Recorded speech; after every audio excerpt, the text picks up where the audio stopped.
সেই হিসাবে ক্রীড়াশীল হয়। আমি একটু ভুল বলেছি, তার জন্য আমি দুঃখিত।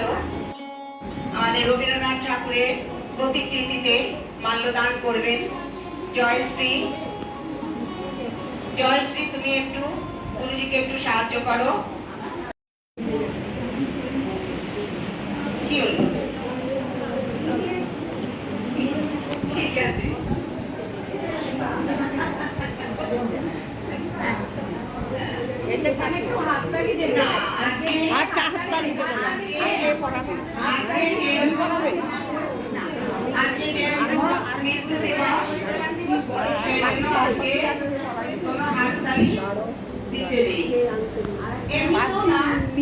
আসবে পড়িয়ে দাও, তুমি পড়িয়ে দাও, পড়িয়ে দাও।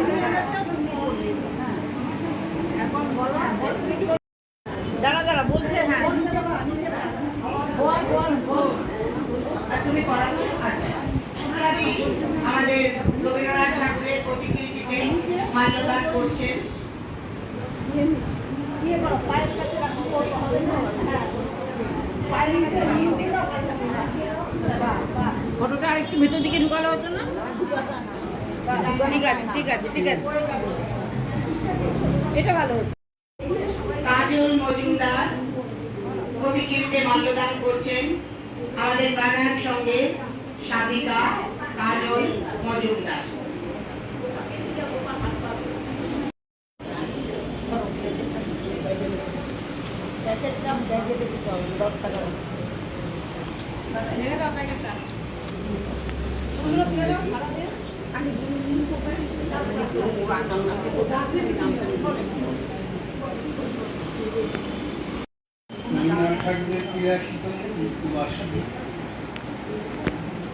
এমনভাবে জন্ম পালন করি, জন্মদিন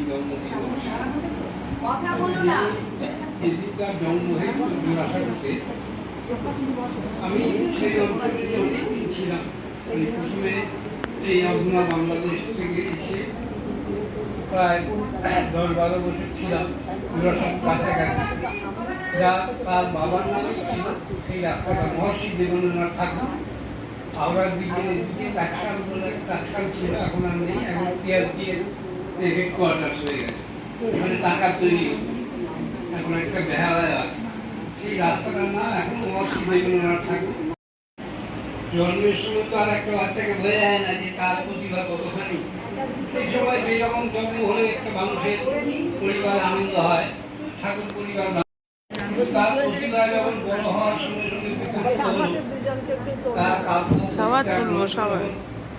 ছড়িয়ে, সেই সময় আমরা তার যে খ্যাতি শিষ্য চূড়ায় তিনি উঠলেন, তখন থেকে আমি বিগতরা সবসময় বলি সমসাময়িক মানুষকে সমসাময়িক মানুষ অনেক সময় রেশারেশি করে, অর্থাৎ তার মূল্যায়নটা মেনে নেয় না সহজভাবে, একটা হিংসার মনোভাব আসে। তখন তো অনেক কবি বা আমরা পড়েছি, অনেক নিজে গান গাইতেন, ছেলেও গাইতেন, তার সঙ্গে কবির খুব ভাব ছিল, আমার প্রচন্ড হিংসাও ছিল। এই ধরনের বঙ্কিমচন্দ্রের সঙ্গে রবীন্দ্রনাথের বৃদ্ধতা ছিল, কিন্তু ওই যেহেতু আমি কবি, তখন তার মনে করে না যে আমি বিশ্বকবি, আরেকজন মনে করে এই বিশ্বকবি কেন, আমি কি কম আছি? এটা সেই সময় যুগে কেন সবসময় এটা মানুষের মনের মধ্যে এটা আছে। পরবর্তীকালে প্রজন্ম আমরা শ্রদ্ধার সঙ্গে স্মরণ করি, তার মূল্যায়ন করি, আমরা তুলনা করি যে রবি ঠাকুর না থাকলে আমাদের ভারতবর্ষ কেন পশ্চিমবাংলার সংস্কৃতি আজকে যে জায়গায় পৌঁছেছে। আমাদের যে কোনো অনুষ্ঠানে সব সংবিধানের মধ্যে আমরা সব কিছুই খুঁজে পাওয়া যায় রবীন্দ্রনাথের মধ্যে। বেদনাও পাবেন, হাসিও পাবেন, কান্নাও পাবেন, আনন্দও পাবেন। গুরুজি তো এখন সরে বসবে না, পরিষ্কার আসছে না। ঠিক আছে, কিন্তু প্রচন্ড ছিলেন আন্তরিকভাবে। তার পরিবারে স্ত্রীর মৃত্যু, ছেলের মৃত্যু, মেয়ের মৃত্যু, তার মেয়েদের বিবাহের পরে তার পরিবারের জামাইদের নিষ্ঠুরতা প্রচন্ড বেদনাদায়ক। কিন্তু সে সব কিছুকে একজন কবি হিসাবে তিনি কবিদের মন সুখলক্ষ্মী হয় বুঝতে দেননি, হাসি মুখে গ্রহণ করেছিলেন। সেদিন বলেছিলেন না জন্মদিনের দিন যে প্রথম জামাই বলছিল আমি কিন্তু আমার একটু বেশি টাকা চেয়ে নিতাম, সে থেকে গায়ের পরে এখন আমাদের কম বলি। আবার লন্ডন যাওয়ার জন্য টাকা শ্বশুরের কাছ থেকে নিয়ে নিল। ও একটা যে সচ্ছল পরিবার ছিল তা নয়, জমিদারি ছিল, জাহাজের ব্যবসা ছিল তাদের। তার আগে প্রিন্স দ্বারকানাথ ঠাকুর, এই যে আপনারা রানী রাসমণি সিরিয়ালদেরকে দেখতে পাবেন, প্রিন্স দ্বারকানাথ ঠাকুর, রাধাকান্ত নন্দী, এরা সব সমসাময়িক এবং ব্রাহ্ম পরিবারের প্রতিষ্ঠাতা ছিলেন। এরা শিক্ষিত সমাজ ছিল, এরা ব্রাহ্ম ধর্ম নামে একটা ধর্ম প্রতিষ্ঠা করলেন, যাতে রামমোহন রায় ছিলেন, আমাদের ছিলেন, প্রিন্স দ্বারকানাথ, এরা সব ছিলেন। এরাই এই যে আমরা এখন সহজ ভাবি এই কত কষ্ট করতে হয়েছে, সেই যে পুত্র হতে হয়েছে আমাদের সেই রামমোহন রায়, পুত্র হয়ে তবে তিনি এত কঠিন একটা সিদ্ধান্ত বিরুদ্ধে লড়াই করে ব্রিটিশের সাহায্যে আমাদের সতীদাহ প্রথাকে প্রচলন করেন। এখনো মালাটা পড়ে গেছে, মালাটা পড়ে গেছে, মালাটা। বলি কেন, এই কারণেই যে আমাদের সমাজ ব্যবস্থার উপরে যারা তৎকালীন যুগে ছিলেন, এখনো আছে কিছু, এখনো যায়। তবে পশ্চিমবাংলার ক্ষেত্রে আমি দেখেছি এখনো অনেক উদার, এখনো গ্রাম বাংলার ভেতরে গেলে এখনো আছে, এখনো এইসব ভাগাভাগি গেলে দেখা যায় জল খেতে দেয়, জল নিতে দেয় না, জল একটা জীবন।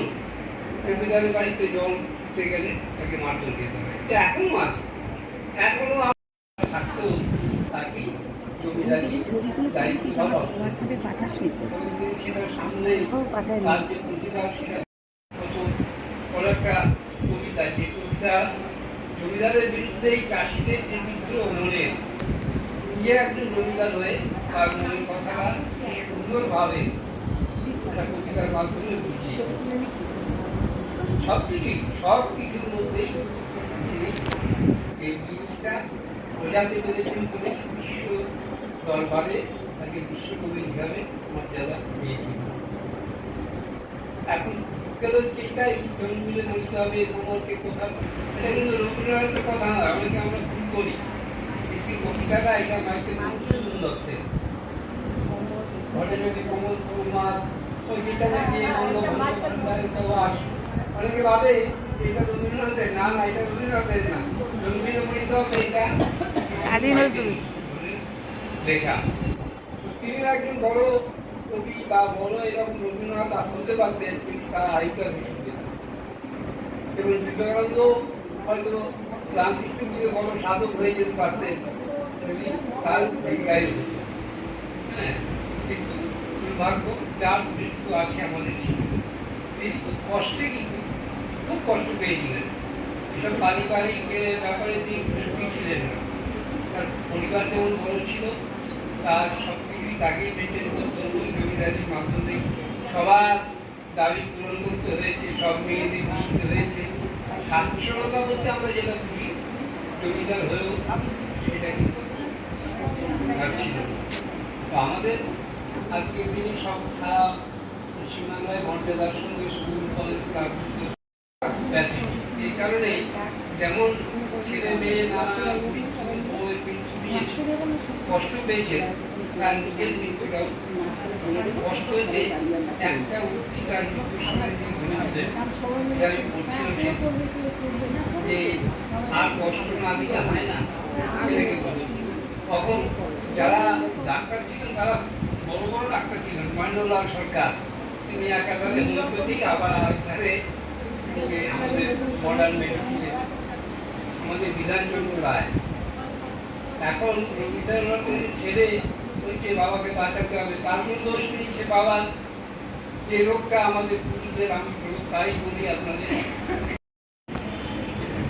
হয়তো দেখা যেত ওই কষ্ট পেয়ে আরো এক বছর বাঁচতে পারছে, মৃত্যু মানুষের তখন আছে। সেই জন্য মৃত্যুটা খুব প্যাথেটিক, আর মৃত্যুর সময় যেটা হয়েছিল সেটা খুব মারা।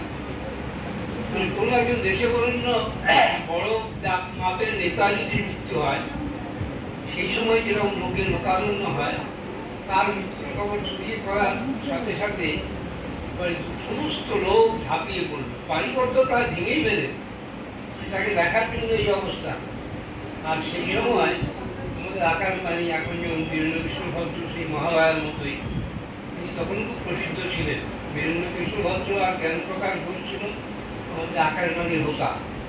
বীরেন্দ্র কৃষ্ণ তাদের বন্ধুর গলায় তাদের শোভাযাত্রা যাত্রা ইয়ে করেছিলেন, আকাশবাণী থেকে প্রচার করেছে সেই সময়। তারপরে এই শ্মশান জলাঘাট দূর নয়, মানে জোড়াসাগর বাড়ি থেকে ধরুন 15 মিনিট কাজে হেঁটে এই জোড়াসাগরতেই এই নিমতলা দিকটা শ্মশানে দেওয়া হয়েছিল। এখনো সেই বেদিটা আরো সুন্দর করে সাজিয়েছে। এখন গঙ্গার পার যারা নিমতলা ঘাটের থেকে গেলে দেখতে পাবো, এদিকে ভূতনাথের বাড়ি আর এই পাশে আমাদের রবীন্দ্রনাথের সমাধি সুন্দর করে সাজানো আছে।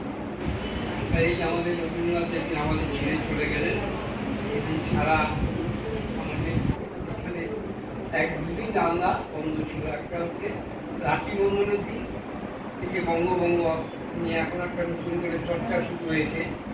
সেই বঙ্গভঙ্গ আন্দোলন লর্ড কার্জন ছিল 1905 সালের 3রা জুলাই এরকম একটা প্রস্তাব এনে এই রবীন্দ্রনাথ প্রথমে কবি হয়ে এই বিরুদ্ধাচরণ করেছিলেন। এই বাংলার বায়ু, বাংলার জল, বাংলার বায়ু, এই গানটা লিখেছিলেন। খালি পায়ে পদব্রজে হাজার হাজার লোক নিয়ে জগন্নাথ ঘাটও পাশেই, বিরুদ্ধলা ঘাটের পাশে, এই জগন্নাথ ঘাটে খালি পায়ে স্নান করে তবে সবাইকে নিয়ে এই ডাল সূত্র বেঁধেছিলেন। আর ওই নাগদা মসজিদে গিয়ে এই মুসলমানদের হাতেও রাখি পরিয়ে বলেছিলেন যে আমরা হিন্দু মুসলমান ভাই ভাই। এই সময় 5 সাল থেকে 47 সাল অবধি এই 42 বছর তিনি আন্দোলনের মাধ্যমে বঙ্গভঙ্গ রুখে দিয়েছেন। মাঝে মাঝে এখানে সব টাকা দেয় যে বাংলা এই এখন অবস্থায় কি অবস্থা। মৃত্যু সংবাদ যখন চারিদিকে ছড়িয়ে পড়লো, তখন এত ভিড় হয়েছিল যে লোকে ওনাকে গায়ে পড়া, তার পায়ের থেকে নখটা পর্যন্ত উঠে গেছিল, মাথার চুল ছিঁড়ে গেছিল।